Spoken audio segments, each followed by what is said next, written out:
ஜாலியன் வாலாபாக் படுகொலைகளும். General டயரைக் கொன்ற மாவீரன் உத்தம் சிங் குறித்து ராமசாமி உதிர்த்த கருத்துக்களையும். ஜாலியன் வாலாபாக் படுகொலைகளை கண்டிக்க மறுத்த நீதிக்கட்சியினரின் அநீதியான யோக்கியதைகளையும் இந்த காணொளியில் காண்போம். இன்றைக்கு மாவீரன் உத்தம் சிங் பிறந்த தினம். இன்று டிசம்பர் 26 1899 அன்று பிறந்தார். நம் சேனலை சப்ஸ்கிரைப் செய்து ஆதரவு தாருங்கள். உங்கள் ஆதரவு நமக்கு ஊக்கமளித்து. இன்னும் நம் பங்களிப்பை சிறப்பாக செய்ய உதவும். நன்றி. இனி காணொளி. வெள்ளைக்காரன் காலடியில் வீழ்ந்து கிடப்பதையே பெருமையாக நினைத்த ராமசாமி. பஞ்சாப் ஜாலியன் வாலாபாக் கொடூர கொலைகளுக்கு உத்தரவிட்ட ஜெனரல் டயரை. உத்தம் சிங் என்னும் மாவீரன் சுட்டுப் பழிதீர்த்தபோது. ராமசாமி ஒரு அனாமதேய இளைஞன் இவ்வழியான மிருகத்தனமான காரியத்தைச் செய்தான். இக்காரியம் உலகோர் முன் இந்தியர்களுக்கு மானக்கேட்டை உண்டு பண்ணும் ஈனக்காரியமாக முடிந்துவிட்டது. உண்மை இந்தியன் ஒவ்வொருவனும் வெட்கப்படுவான். என்று கண்டித்து அறிக்கை விடுத்தார். இந்திய சுதந்திர தினத்தையே துக்க தினம் என்ற ராமசாமிக்கு. இந்தியாவுக்கு சுதந்திரம் வந்தாலும் எங்களுக்கு சுதந்திரம் வேண்டாம். என்று தீர்மானம் போட்ட ராமசாமிக்கு. உத்தம் சிங் செயலால் மட்டும் இந்தியா மீது என்ன பற்று வந்தது. ஜெனரல் டயர் கொலையால் என்ன மானக்கேடாய் போய்விட்டது ராமசாமிக்கு. இதில் ராமசாமியின் இன்னொரு மானக்கேடான. கவலைக்கிடமான பகுத்தறிவுமுள்ளது.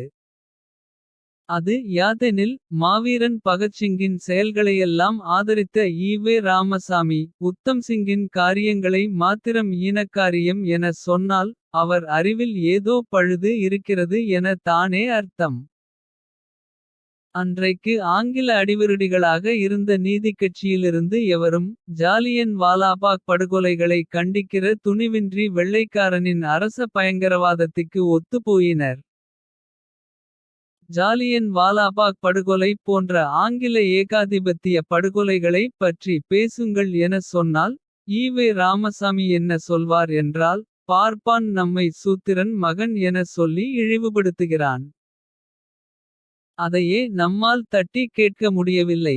என்று சாதிய பயங்கரவாதத்தை பற்றி பேசி. தான் வால் பிடிக்கும் ஆங்கிலேயே அரச பயங்கரவாதத்தை மூடி மறைப்பார். தன் மானங்கெட்ட புத்தியால்.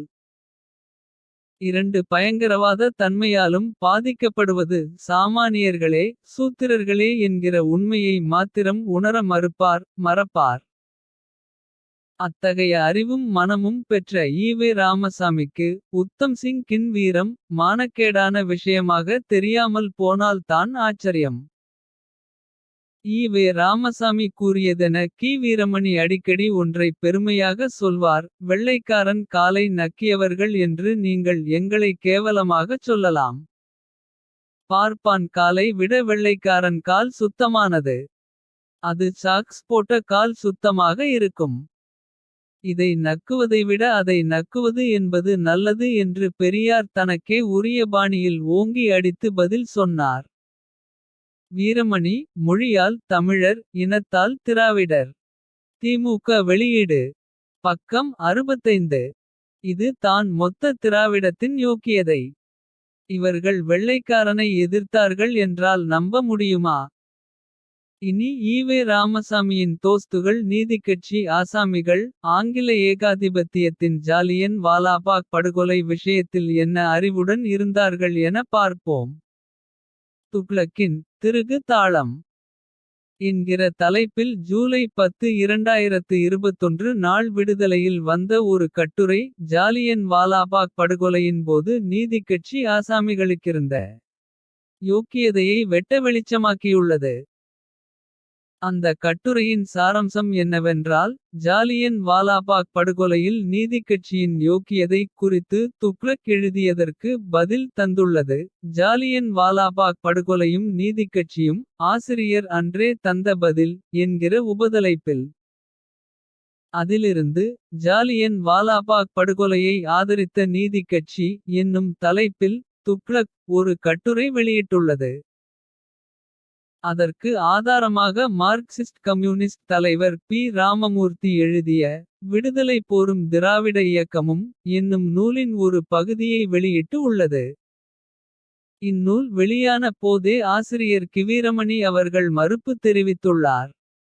விடுதலை போரும் திராவிட இயக்கமும் உண்மை வரலாறு என்னும் நூலாக வெளிவந்துள்ளது. பி. ராமமூர்த்தி எழுதுகிறார் தம் நூலில். இந்த படுகொலையை கண்டிக்காத அரசியல்வாதிகளே அன்று இந்தியாவில் யாரும் இல்லை என்று கூறலாம். பிரிட்டிஷ் மக்களே கொதித்து எழுந்ததன் விளைவாக பார்லிமெண்ட் குழுவே அமைக்கப்பட்டது. இதற்கு ஒரு விதிவிலக்கு உண்டு. இப்படிப்பட்ட ராட்சசத்தனமான நரவேட்டை கொலை காண்டத்தை ஜஸ்டிஸ் கட்சியின் சார்பாக அதன் தலைவர்கள் சர். பி. தியாகராஜ செட்டியாரும் டாக்டர் டி. எம். நாயரும் ஆதரித்து அறிக்கை விட்டனர். அந்த அறிக்கையை இந்த நாட்டிலிருந்த இந்தியர்களால் நடத்தப்படும் சகல பத்திரிகைகளும் பிரசுரிக்க மறுத்துவிட்டன. அன்று இந்தியாவில் ஆங்கிலேயர்களால் நடத்தப்பட்ட Madras mail, statesman, Times of India ஆகிய பத்திரிகைகள்தான் பிரசுரித்தன. இங்கிலாந்தில் இருந்து வெளிவந்து கொண்டிருந்த லண்டன் டைம்ஸ் போன்ற பத்திரிகைகளும் அந்த அறிக்கையை பெரிதுபடுத்தி இந்த கட்சிக்கும் தலைவர்களுக்கும் நாட்டு மக்களிடையே பெரிய செல்வாக்கு இருப்பதாக பிரிட்டிஷ் மக்களிடையே சித்தரித்து பிரசுரித்தன. காரணம் கண்கூடு. சமத்துவம், நீதி ஆகியவற்றில் பெரும் நம்பிக்கை கொண்டிருந்ததாகவும் அதற்காக பாடுபடுவதாகவும் பறைசாற்றிய ஜஸ்டிஸ் கட்சி ஏன் இந்த நீசத்தனமான அறிக்கையை வெளியிட்டது. பார்லிமெண்ட் கமிட்டி முன்பு ஜெனரல் டயர் சாட்சியம் அளிக்கையில் கூறிய அதே காரணத்தை தான் பிரிட்டிஷ் ஆட்சிக்கு எதிரான எந்த நடவடிக்கையையும் ஆதரிக்காது என்று ஜஸ்டிஸ் கட்சியின் ஆரம்ப அறிக்கையிலேயே பறைசாற்றியிருந்தார்கள். அது மட்டுமன்று, பிரிட்டிஷ் ஆட்சிக்கு எதிராக கிளர்ச்சியை முளையிலேயே கிள்ளி எறிவதற்காக எத்தனை இந்திய மக்களின் இரத்தத்தையும் நாங்கள் கண்டு களிப்போம் என்று ஜஸ்டிஸ் கட்சி தலைவர்கள் அந்த அறிக்கையின் மூலம் பறைசாற்றினர் என்று எழுதியிருக்கிறார். பி. ராமமூர்த்தி என்கிற துக்ளக் கட்டுரையை தந்துள்ளது. துக்ளக், பி. ராமமூர்த்தி மற்றும் விடுதலையின் கட்டுரையை வாசிக்கிறபோது ஒரு உண்மையை அறிகிற முடிகிறது. நாம் பாடப்புத்தகத்தில் வாசித்த ஜாலியன் வாலாபாக் படுகொலை என்பது ஒரு பகுதி தான் என்பதோடு. அன்றைக்கு அந்த படுகொலையை ஆதரித்து ஆங்கிலேயே ஆட்சிக்கு வால் பிடித்த கேடு கெட்டவர்களும் நம் பாரத நாட்டில் இருந்திருக்கிறார்கள். அவர்கள் யார் என்று பார்த்தால் திகவினரின் கொள்ளுத்தாத்தாக்கள் என்பதும் விளங்குகிறது.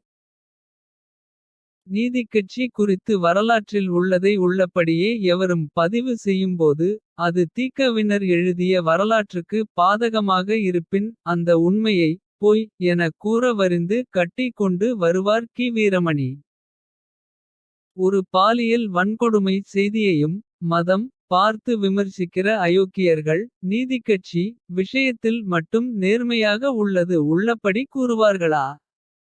தாங்கள் யோக்கியர்களா இல்லையா என்பதை பிறர் சொல்வதை, பிற ஊடகங்கள் சொல்வதை தான் ஆதாரமாக தர வேண்டுமே தவிர. தங்கள் ஊடகங்களில் தங்களை தாங்களே மெச்சி கொண்டதை ஆதாரமாக காட்டும் கி. வீரமணியின் ஆசிரியர் பணியை போல் பித்தலாட்ட பணி எதுவுமிருக்காது. இனி துக்ளக்கின் திருகு தாளம் என்கிற தலைப்பில் வந்த கட்டுரையில் திக தரப்பின் தன்னிலை விளக்கம் என்னவென்று பார்ப்போம். சுருக்கமாக, நவம்பர் 14, 1919 இல் நியமிக்கப்பட்ட இந்த கமிட்டி பிப்ரவரி 20, 1920 இல் தனது அறிக்கையைச் சமர்ப்பித்தது. அந்த அறிக்கையின் சாரம் வருமாறு. பஞ்சாப் மாநிலத்தின் காங்கிரஸ் தலைவர்களான டாக்டர் சைபுதீன் கிச்சுலு, டாக்டர் சத்தியபால் இருவரையும் மாவட்ட நீதிபதி அழைத்தார் ஒரு நாள். மாவட்ட நீதிபதியிடம் அழைத்து போகப்பட்ட அந்த இரண்டு தலைவர்களும் என்ன ஆனார்கள், எங்கே கொண்டு போகப்பட்டார்கள் என்று தெரியவில்லை. மாநிலம் முழுவதும் இந்த இருவரும் மாயமாய் மறைக்கப்பட்டுவிட்ட செய்தி காட்டுத்தீ என பரவியது. மக்கள் கூட்டமாக கூடினார்கள். தங்கள் தலைவர்களை மறைத்து வைத்துள்ள இடத்தைச் சொல்லும்படி மாவட்ட நீதிபதியை கேட்பது என்று முடிவு செய்தார்கள். மாவட்ட நீதிபதி இருக்குமிடம் தேடி கூட்டம் கூட்டமாக போனார்கள். அவர்கள் முன்னே செல்ல முயல இராணுவ தலையீட்டால் அங்கே ஒரு கலகம் பிறந்தது. இராணுவம் துப்பாக்கிச் சூடு நடத்தியது. இரண்டொருவர் அந்த இடத்திலேயே விழுந்து செத்தனர். அவ்வளவுதான். கொதித்தெழுந்த கூட்டம் அமிர்தசரஸ் நகரில் நேஷனல் பாங்க் கட்டடத்தை கொளுத்தியது. பாங்கின் மேனேஜரான வெள்ளையர் கொல்லப்பட்டார். 5 வெள்ளைக்காரர்கள் கொல்லப்பட்டார்கள். நிலைமை கட்டுக்கடங்காது போகவே அதிகாரிகள் அமிர்தசரஸ் நிர்வாகத்தை இராணுவத்திடம் ஒப்படைத்தனர். குஜரன்வாலா கசூர் என்ற இடங்களில் பெருங்கலகம் வெடித்தது. ஏராளமான சொத்துகள் நாசமாயின. குஜரன்வாலாவில் முசாபரி பங்களா, தந்தி அலுவலகம், ரயில்வே நிலையம் ஆகியவை தீக்கிரையாக்கப்பட்டன. லாகூர் நகரிலும் கிளர்ச்சி வலுத்தது.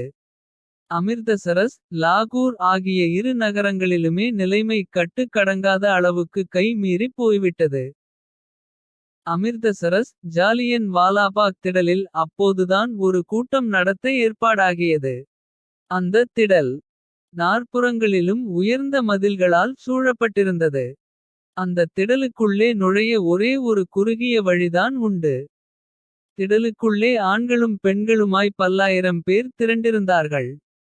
நகரம் முழுவதும் இராணுவச் சட்டம் அமல்படுத்தப்பட்டிருப்பதை அந்த மக்கள் அறிந்திருக்கவில்லை. ஜெனரல் டயர் என்ற இராணுவ அதிகாரி ஒரு பட்டாளத்தை திடலுக்கு அழைத்து வந்தான். எச்சரிக்கை எதுவும் தராமல் எடுத்த எடுப்பிலேயே சுடு என்று உத்தரவு போட்டான். சுட்டார்கள். 400 பேருக்கு மேல் குருவி சுடப்பட்டது போல் சுட்டு வீழ்த்தப்பட்டார்கள்.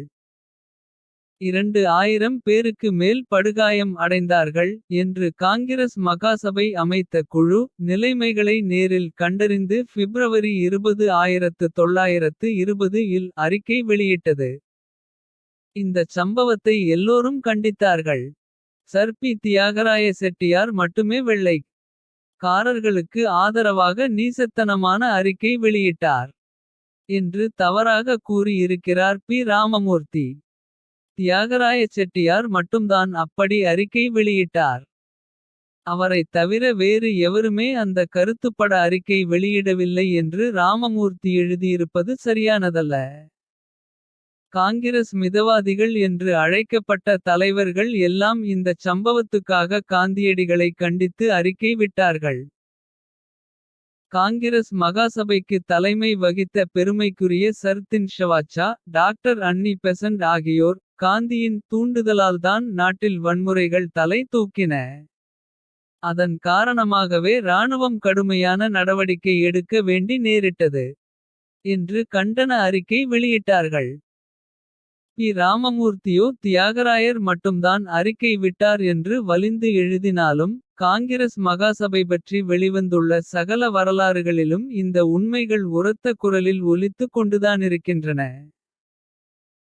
தியாகராயர் வெளியிட்ட அறிக்கையின் ஒரு பகுதியை மறைத்து ஒரு பகுதியை வெளியிட்ட பி. ராமமூர்த்தி அவர்களின் புத்தகத்தை ஆதாரம் காட்டும் துக்ளக் அதனை வைத்து நீதிக்கட்சி தொண்டை மறைத்து விட முடியாது என்கிறது விடுதலை. காங்கிரஸ் மிதவாதிகள் காந்தியை கண்டித்துவிட்டு கொடுங்கோலர்களான ஆங்கிலேயரையும் கண்டித்தனர். ஆனால் நீதிக்கட்சி கோஷ்டி வெள்ளைக்காரர்களை கண்டிக்காமலே அறிக்கை விட்டது. ஈ. ராமசாமியின் அறிக்கையும் அவ்வண்ணம் இருந்ததை சாமி சிதம்பரனார் நூட்களஞ்சியம் 2 எனும் ஈ. ராமசாமி வாழ்க்கை வரலாற்று நூலிலும் காண முடிந்தது. ஆக ஜாலியன் வாலாபாக் படுகொலையை ஆதரிக்கிற ஆசாமிகளாக தான் நீதிக்கட்சி ஆட்கள் இருப்பதை அறிய முடிகிறது. பி. ராமமூர்த்தியின் பிற குற்றச்சாட்டுகளுக்கு தீக்க ஆசாமிகளிடம் பதில் இல்லையே. மேலும் இந்த விடுதலையின் பதிலில் எங்கேயாவது நீதிக்கட்சி சர் பி. தியாகராய செட்டியார் வெள்ளைக்காரனின் அரச பயங்கரவாதத்தை எதிர்த்தார் என்று எங்குமில்லையே. அதை தானே பி. ராமமூர்த்தி கூறினார். கி. வீரமணியோ அவர் பத்திரிகையோ கூறுவதை எவர் ஒருவரும் அப்படியே ஏற்கிற அளவுக்கு நம்புகிற அளவுக்கு அவர்கள் பத்திரிகையோ அவ்வளவு யோக்கியத்தன்மை கொண்டது கிடையாது என்பதை தானே அவர்களின் முந்தைய நடத்தை நமக்கு கோடிட்டு காடாடுவது. பயங்கரவாத தாக்குதல்களையே இது கோயம்புத்தூரில் நடந்த குண்டு வெடிப்பு, இது மாலேகானில் நடந்த குண்டு வெடிப்பு என மதம் பார்த்து விமர்சிக்கிற கி. வீரமணி தலைவர்களின் படுகொலையையே. இது மகாத்மா காந்தி படுகொலை. இது ராஜீவ்காந்தி படுகொலை. என படுகொலையான நபர் பார்த்து கண்டனம் தெரிவிக்கிற வீரமணி. உண்மைகளை தான் பேசுவார் என நம்பினால். அதை போன்ற வெகுளித்தனமும் முட்டாள்தனமும் வேறிருக்காது.